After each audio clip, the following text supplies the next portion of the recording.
Bar, new with multigrain.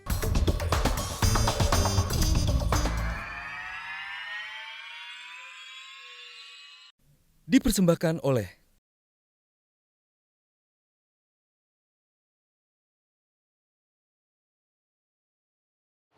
Mbak Yuni putra-putri berapa, Mbak? Putra 2. Putra 2. Iya. Bagaimana waktu ibunya di penjara?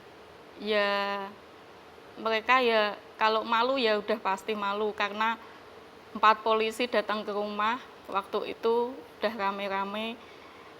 Sempat mereka juga nggak mau sekolah karena yang waktu kejadian itu yang kecil udah mau masuk SMP. Kan itu pada bulan Juni, tanggal 9 Juni saya ditangkap. Waktu itu mau pendaftaran SMP. Karena suami saya juga bingung ngurusin anak-anak, ngurusin saya di LP. Akhirnya suami saya juga diberhentikan dari pekerjaannya. Jadi untuk kehidupan kita sehari-hari aja sudah nggak ada pemasukan, apalagi untuk anak-anak sekolah. Sempat anak-anak juga nggak mau sekolah lagi. Akhirnya ya mau nggak mau kita korbankan semua barang-barang untuk dijual untuk anak-anak sekolah. Tapi ya nggak bertahan lama lah. Sampai sekarang pun anak-anak masih mau sekolah juga biayanya masih banyak yang tunggakan. Barang-barang sudah habis dijual, Sudah Mbak? habis, ya. Dijualnya itu ya untuk biaya anak sekolah? Ya sekolah, ya untuk kontrak rumah, ya untuk kehidupan sehari-hari kita karena saya sendiri nggak bisa bekerja kan. Selama ini suami saya bekerjanya cukup buat kita makan lah sama jajan anak-anak. Tapi untuk sekolah, untuk apa biasanya saya juga bantu kerja. Suami kerja apa, Mbak Yuni? Kalau sementara ini karena kemarin dikeluarkan dari pekerjaan, parkir Bu. Jadi tukang parkir? Iya. Sekarang tunggakan anak-anak sekolah sudah selesai atau masih ada tunggakan membayar? Sampai saat ini semuanya belum selesai. Berapa, Mbak, yang dibutuhkan?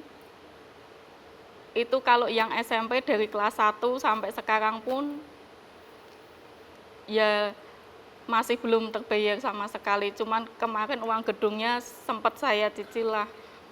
Terus kalau yang udah lulus kemarin pun sampai sekarang ijazahnya belum bisa keluar. Saya ingin ke LBH Mawar Saron, tim kuasa hukum pendamping dari Mbak Yuni, ada Mbak Esther Natalia. Mbak Esther ada di mana? Terima kasih sudah hadir. Divonis bersalah di pengadilan negeri, pengadilan tinggi juga begitu, Ya, tetapi dikuatkan. kemudian akhirnya dilepaskan di Mahkamah Agung. Betul. Seharusnya kan ada mekanisme ganti rugi kan, Iya, Mbak Esther? betul. Seharusnya kan bisa dituntut ganti rugi karena Betul. sudah masuk penjara dan ternyata tidak bersalah. Iya. Apakah proses itu dilakukan? Iya, jadi sesudah kami menerima petikan putusan dari Mahkamah Agung, kami langsung mengajukan permohonan ganti kerugian. Namun sangat disayangkan permohonan ganti kerugian itu di tingkat pertama di Pengadilan Negeri Semarang ditolak. Gitu. Dan menurut kami ditolaknya itu juga sangat tidak masuk akal karena ditolaknya itu permohonan ganti kerugian Ibu Yuni Rahayu ini disamakan dengan pra-peradilan yang mengenai sah tidaknya penangkapan gitu. Yang dibahas hakim mengenai pokok perkara bahwa dia penangkapannya sudah sah dan sudah sesuai prosedur dan sebagaimana sehingga tidak ada kekeliruan penerapan hukum. Padahal yang kami mintakan adalah ganti kerugian akibat kekeliruan penerapan hukum dalam perkara Bu Yuni Rahayu ini, sehingga kekeliruan ini menyebabkan beliau sudah ditahan selama 6 bulan, seperti itu. Jadi kekeliruan menerapkan hukum. Iya, betul. Dan ganti rugi yang dipintakan waktu itu sebesar? 100 juta rupiah sebagaimana revisi PP 92 tahun 2015. Oke, tetapi itu pun akhirnya kandas ya? Iya, Jadi upaya hukum untuk Ibu Yuni ini dalam arti upaya untuk mengembalikan rehabilitasi, apakah nama baik, apakah biaya-biaya yang sudah keluar dan sebagainya, itu sudah tidak ada lagi celah? Iya, jadi memang ganti kerugian ini kan harusnya hak.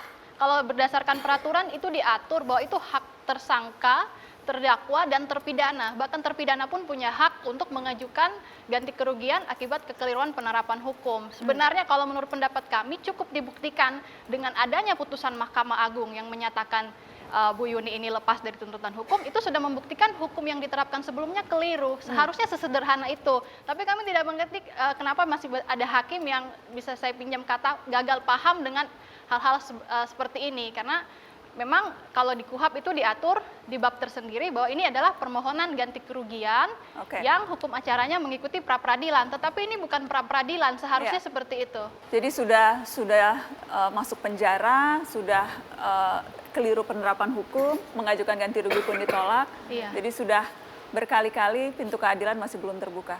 Iya, seperti itu. Baik. Apa yang Anda harapkan sekarang, Mbak Yuni, setelah segala peristiwa ini menimpa Anda dan keluarga? Ya harapan saya minta keadilan seadil-adilnya lah. Minimal juga buat anak-anak juga untuk masa depannya. Dia nggak punya nggak merasa malu atau canggung bahwa memang ibunya bukan seorang narapidana. Saya ke Pak Tajudin yang juga masih ada. Pak Tajudin, itu cobeknya dijual berapa, Bapak? Boleh saya beli? Boleh. Nggak trauma kan kalau saya yang beli? Saya pengen lihat. Bagus ya Pak, buat ngulek enak nih yang ini. Saya borong semuanya Pak Tajudin. Yang dikatakan harus sadar hukum, harus patuh pada hukum hanya masyarakat. Tapi aparat penegak hukum atau pemerintahnya tidak menjalankan itu.